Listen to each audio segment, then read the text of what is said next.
ভারত সীমান্ত অভিমুখে বিএনপির ৩ সংগঠন যুবদল, স্বেচ্ছাসেবক দল এবং ছাত্র দলের লং মার্চ যাত্রা শুরু হয়েছে। বিএনপির কেন্দ্রীয় কার্যালয় থেকে সকাল ৯টায় ঢাকা থেকে ব্রাহ্মণবাড়িয়ার আখাউড়ার উদ্দেশ্যে যাত্রা শুরু করে।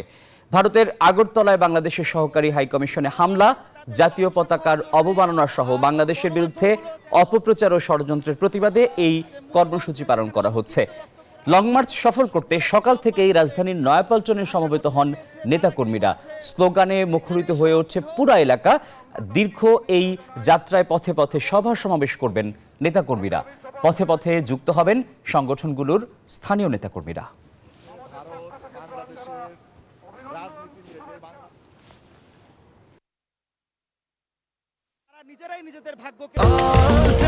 স্বাস্থ্যকর অল টাইম হানিকম, সব সময় all time healthy life. Saiful, long March এখন কোথায় আছে, রাস্তায় কোথায় কোথায় সমাবেশ হবে? এই মুহূর্তে কিন্তু লং মার্চটি কাঁচপুর ব্রিজ পার হয়েছে। কাঁচপুর ব্রিজ পার হয়ে রূপগঞ্জের রূপসীর কাছাকাছি আছেন এবং এই লং মার্চটি ভৈরবে গিয়ে একটি সমাবেশে মিলিত হবে। সেখানে স্বেচ্ছাসেবক দল, যুবদল এবং ছাত্র দলের কেন্দ্রীয় নেতারা বক্তব্য রাখবেন লং মার্চ নিয়ে। এবং আজকে লং মার্চ শুরুর আগে নয়াপল্টনে বিএনপির কেন্দ্রীয় কার্যালয়ের সামনে কিন্তু একটি সংক্ষিপ্ত সমাবেশ হয়েছে।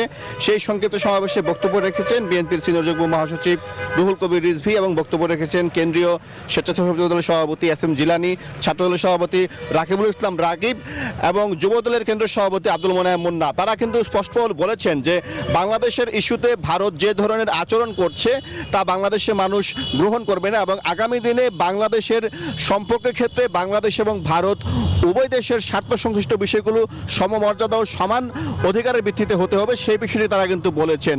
এবং আজকে যে আখাউড়া সীমান্তে লং মার্চ হবে, সেই আখাউড়া সীমান্তের লং মার্চের সমাবেশ থেকে কিন্তু তারা স্পষ্টই জানিয়ে দেবেন যে বাংলাদেশ এবং ভারতের মধ্যে যে সমস্যাগুলো রয়েছে সেই সমস্যাগুলো অবিলম্বে সমাধান হতে হবে এবং তিস্তার পানির ন্যায্য হিস্যা সহ সীমান্ত হত্যা বন্ধ এবং ভারত সাম্প্রতিক সময়ে যেভাবে একের পর এক তথ্য সন্ত্রাসের মাধ্যমে বাংলাদেশের বিরুদ্ধে অবস্থান নিয়েছে সেই বিষয়টি থেকে ভারতকে সরে আসার জন্য তারা কিন্তু আহ্বান জানাবেন।